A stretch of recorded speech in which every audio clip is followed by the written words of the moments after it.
नमस्कार दोस्तों, मैं बहुत बहुत स्वागत करता हूं आप सभी का एक बार फिर आपके अपने ही यूट्यूब चैनल पासपोर्ट हेल्पलाइन पे, जहां पे आपको passport application, documentation, police verification समेत पासपोर्ट बनवाने संबंधित और भी बहुत सारी जानकारियां दी जाती हैं।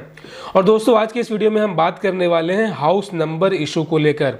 बहुत सारे लोग ये जानना चाहते हैं कि क्या पासपोर्ट अप्लाई करने के लिए जब भी आप ऑनलाइन अप्लाई करते हैं तो वहाँ पे जो एड्रेस का कॉलम होता है वहाँ पे आपसे हाउस नंबर पूछा जाता है। ऐसे में क्या ये ज़रूरी है कि आपके आधार कार्ड पे हाउस नंबर हो तभी आप अप्लाई कर सकते हैं? अगर आपके आधार कार्ड पे कोई हाउस नंबर एलोकेटेड नहीं है, वहाँ पे मेंशन नहीं है, तो क्या आपका एप्लीकेशन होल्ड हो जाएगा, रिजेक्ट हो जाएगा? ऐसे मुझे बहुत सारे सवाल देखने को मिलते हैं, मुझे बहुत सारे ऐसे कमेंट्स देखने को मिलते हैं जहाँ पे लोग ये कन्फ्यूज़ होते हैं कि सर मेरे तो आधार कार्ड पे मेरा कोई मकान संख्या हाउस नंबर है नहीं, तो मैं किस तरीके से पासपोर्ट अप्लाई करूं? क्योंकि वहाँ पे जब भी मैं ऑनलाइन अप्लाई करता हूं तो वहाँ पे एड्रेस वाले कॉलम में वहाँ पे मुझसे हाउस नंबर पूछा जाता है। सो गाइज, आज के इस वीडियो में आपको कम्प्लीटली इस इन्फॉर्मेशन दूंगा, स्पेशली इस हाउस नंबर को लेकर, मकान संख्या को लेकर, कि क्या ये ज़रूरी होता है कि ये होगा तभी आप पासपोर्ट के लिए अप्लाई कर सकते हैं। सो बेसिकली दोस्तों, इसका आंसर ये है और बिल्कुल मैं आपको प्रैक्टिकल नॉलेज देने वाला हूँ आज के इस वीडियो में। बेसिकली दोस्तों, जो भी लोग इंडिया के बड़े शहरों में रहते हैं, लाइक दिल्ली, मुंबई, चेन्नई, कोलकाता, या फिर जितने भी बड़े शहर हैं जो कि म्यूनसिपैलिटी कॉरपोरेशन के अंडर में आते हैं, जो कि नगर निगम के क्षेत्र में आते हैं, तो उन सभी एरिया में हर एक घर को एक नंबर एलोकेट किया जाता है। जैसे कि खुद जो मैं जिस घर में रहता हूँ, मेरा हाउस का नंबर है C33। ठीक है, तो कहने का मतलब ये कि भारत में जितने भी बड़े शहर हैं वहाँ पे हर एक घर को एक इंडिविजुअल नंबर दिए जाते हैं। और जाहिर सी बात है कि जब आपका आधार कार्ड आपका उस एड्रेस का होगा तो उस पर हाउस नंबर मेंशन होगा। लेकिन वैसे लोग जो कि भारत की 70% से ज़्यादा आबादी गाँवों में रहती है, जैसा कि आप जानते हैं भारत में बड़े शहर में काफ़ी कम ही लोग रहते हैं, मैक्सिमम जो आबादी है वो गांव में रहती है। और दोस्तों, गांव में कोई भी नगर निगम नहीं होता है, गांव में कोई भी म्यूनसिपल कॉरपोरेशन नहीं होता है, गांव में घर बनवाने के लिए कोई भी नक्शा पास नहीं करवाना होता है। और इवन गांव में बहुत सारे ऐसे लोग हैं जिनका घर जो है कम से कम 70-80 साल पुराना है और गाँव में कोई भी हाउस नंबर नहीं होता है। टू बी वेरी फैक्ट, गाँव में क्या है कि लोग एक दूसरे को नाम से पहचानते हैं, नाम से एक दूसरे का घर जानते हैं, लोगों को उसके दादाजी के नाम से, उसके पापा के नाम से लोगों को एक आपस में एक कह सकते हैं जान पहचान होती है। और गाँवों में कोई भी मकान संख्या नहीं होता है। तो वैसे लोग जो कि गांव में रहते हैं, जो कि छोटे शहरों में रहते हैं, जिनका कोई भी मकान संख्या नहीं है, तो जाहिर सी बात है जब उनका कोई मकान संख्या है ही नहीं, जब कागज़ पे कोई भी उनके हाउस का नंबर है ही नहीं, तो उनके आधार कार्ड पे श्योर है कि कोई भी हाउस नंबर मेंशन नहीं होगा। तो अब जाहिर सी बात है कि जब उनके वो सिस्टम में है ही नहीं, जब वो चलन में है ही नहीं, तो क्या ऐसे लोग पासपोर्ट के लिए अब आवेदन नहीं कर सकते? क्या ये लोग पासपोर्ट के लिए हकदार नहीं हैं?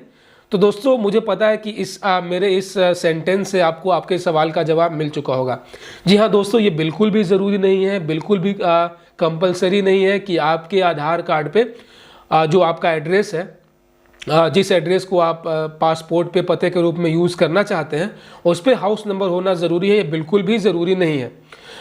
ज़रूरी उस एरिया में होता है, ये इनफैक्ट ये रोल प्ले करता है पुलिस वेरिफिकेशन के समय में। अगर आप बड़े शहरों से हैं जहाँ ये सिस्टम है, जहाँ ये चलन है कि हर एक घर को एक हाउस नंबर दिया जाता है, अगर वहाँ पे आप कोई हाउस नंबर नहीं दे रहे हैं अपने आवेदन में, तो जाहिर सी बात है कि पुलिस वेरिफिकेशन के समय में आपसे इस बात का सवाल किया जाएगा। अब मे भी शायद उनको अगर वो ऑब्लिगेशन लगा दें तो आपका एप्लीकेशन जो है पुलिस वेरिफिकेशन का फेल भी हो जाए।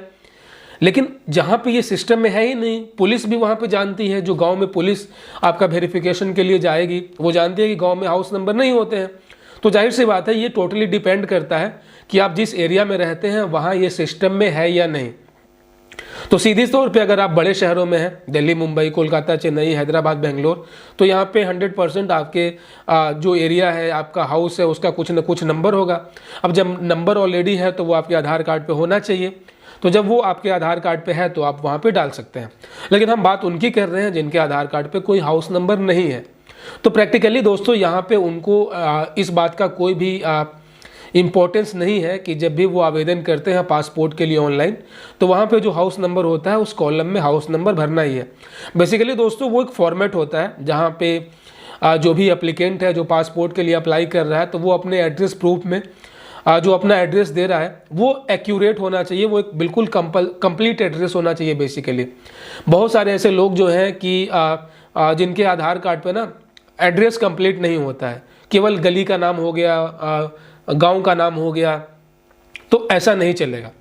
फॉर एग्जांपल कि अगर आपके एड्रेस पे आपका जो आधार है उस पे एड्रेस है बड़ा तालाब रांची, ये एक एड्रेस है रांची का, बड़ा तालाब रांची, कंकड़बाग पटना, ठीक है। तो ये तो एड्रेस हुआ नहीं, कंकड़बाग पटना, तो कहाँ कंकड़बाग, कहाँ कंकड़बाग बहुत बड़ा है, पटना का तो एक शहर है, बड़ा तालाब तो एक तालाब है और रांची शहर हो गया। तो इन सभी के बीच में आपका अपना घर जहाँ पे आप वेरिफिकेशन करवाना चाह रहे हैं उसका कुछ तो एक लैंडमार्क होगा, उसका कुछ तो नियर बाई होगा, कुछ तो उसकी एक अपनी पहचान होगी। अब जाहिर सी बात है कि इस एड्रेस पे आपका कोई भी स्पीड पोस्ट नहीं जा सकता है, तो अगर आपका पासपोर्ट बन भी जाएगा तो डाकिया जो लेकर जाएगा वो आपका एड्रेस ढूंढता ही रह जाएगा। तो कहने का मतलब ये है कि आपको अपनी ओर से पूरी कोशिश करनी चाहिए कि आप आधार कार्ड को अपडेट करवा लें, आधार कार्ड को इस तरीके से अपना एड्रेस उसमें सेट करवाएं कि जो एक कंप्लीट एड्रेस लगे, ठीक है। आप कुछ नियर बाई लोकेशन वहाँ पर डलवा सकते हैं, अगर आसपास कुछ मंदिर हो, मस्जिद हो, या फिर कुछ तालाब वगैरह हो, मैरिज हॉल हो, ठीक है, कोई स्कूल हो, हॉस्पिटल हो, तो कुछ इस तरीके से दोस्तों आपको खुद में सेटिस्फाई होना चाहिए कि आपका जो एड्रेस है कि हाँ ये कंप्लीट है। अगर आपके उस एड्रेस पे कोई लेटर आता है, रक्षाबंधन के समय राखी आ जाता है, अगर उसी एड्रेस पे फ्लिपकार्ट या फिर अमेज़न से कुछ आपका प्रोडक्ट आ जाता है, मतलब ये कि आपका एड्रेस यूनिक है, आपको उसको लेकर टेंशन नहीं लेना है। लेकिन जिस एड्रेस में जो आपका आधार कार्ड है उस पर कुछ नहीं आ पाता है तो जाहिर सी बात है कि ये भी इनकम्प्लीट एड्रेस है, और ये जब आप PSK में जाएंगे अपॉइंटमेंट लेने पासपोर्ट के लिए तो वहाँ पे उसको रिजेक्ट कर दिया जाएगा, आपको बोला जाएगा कि आप आधार कार्ड को अपडेट करवा के फिर से आइए। सो दोस्तों कि आई होप कि मेरे कहने का मतलब क्या है कि ये आप समझ चुके होंगे कि हाउस नंबर कंपलसरी नहीं है, लेकिन आपका एड्रेस बिल्कुल कंप्लीट हो, एक्यूरेट हो और एक एग्जैक्ट एड्रेस हो जहाँ पे आप पुलिस वेरिफिकेशन करवाना चाह रहे हैं, जिससे कोई बंदा जो है उस एड्रेस से आपके घर पे पहुंचा जा सके। अगर इतना आपका एड्रेस है तो वो काफ़ी है कि आप उसके लिए पासपोर्ट के लिए अप्लाई कर सकते हैं उस पर्टिकुलर एड्रेस पे। अब बात कर लेते हैं कि आखिर वो कॉलम में भरे क्या। अब जो कि पासपोर्ट का जो ऑनलाइन एप्लीकेशन होता है उसमें क्या भरना है, तो दोस्तों यहाँ पे आपको बिल्कुल सिंपल ट्रिक आजमाना है कि जो भी आपका एड्रेस जहाँ से शुरू हो रहा है, ठीक है, जहाँ से शुरू हो रहा है वो आपको करना है हाउस नंबर से शुरू। फॉर एग्जांपल कि मेरे एड्रेस पे जो है शुरुआत हो रहा है कि बुध मार्ग, ठीक है, बुध मार्ग से, तो आपको हाउस नंबर में बुध मार्ग भर देना है। कहने का मतलब ये कि अगर A से लेकर Z तक अगर आपकी पूरी जो है एड्रेस है, फॉर एग्जांपल मान लेते हैं उदाहरण के तौर पे शुरुआत आपका एड्रेस हो रहा है A से, ख़त्म हो रहा है Z से, तो जो हाउस नंबर वाला कॉलम होगा उसमें आप भरेंगे A और उसके बाद आप फॉलोड बाय जितने भी एड्रेस वाले कॉलम हैं उसको भरते जाएं और लास्ट में जो आपका पिन कोड है वो आपको सही सही भरना है। थाने का नाम लेकर बिल्कुल कंफ्यूज नहीं होना है कि थाने का नाम आपके एड्रेस पे नहीं होता है, किसी के भी आधार कार्ड पे नहीं होता है।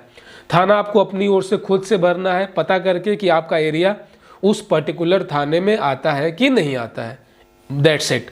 ये बिल्कुल सिंपल प्रोसेस है एड्रेस को लेकर, जहाँ पे हाउस नंबर को लेकर बिल्कुल भी कंफ्यूज नहीं होना है, बस आपका जो एड्रेस है वो पूरा पूरा और कंप्लीट होना चाहिए। सो दोस्तों आशा और उम्मीद करता हूँ ना कि इस वीडियो से स्पेशली हाउस नंबर को लेकर और एड्रेस को लेकर आधार कार्ड पे जो भी आपका कन्फ्यूज़न था वो पूरी तरीके से दूर हो चुका होगा। इसके अलावा अगर आप पासपोर्ट बनवाने संबंधित किसी भी प्रकार का कोई भी प्रॉब्लम फेस कर रहे हैं तो बेशक आप मुझे कमेंट में पूछ सकते हैं, मुझे बहुत खुशी होगी आप सभी के सवालों का जवाब देकर आपकी मदद करने में। और गाइज अगर आप अपने favourite YouTube channel passport helpline पे पहली बार आए तो चैनल को सब्सक्राइब कर दीजिएगा, नोटिफिकेशन बेल ऑन कर दीजिएगा ताकि अगली बार जब मैं कोई नया और लेटेस्ट वीडियो लेकर आऊँ तो आप उसे मिस ना कर सकें। अपना बहुत सारा ख्याल रखिए। जय हिंद दोस्तों।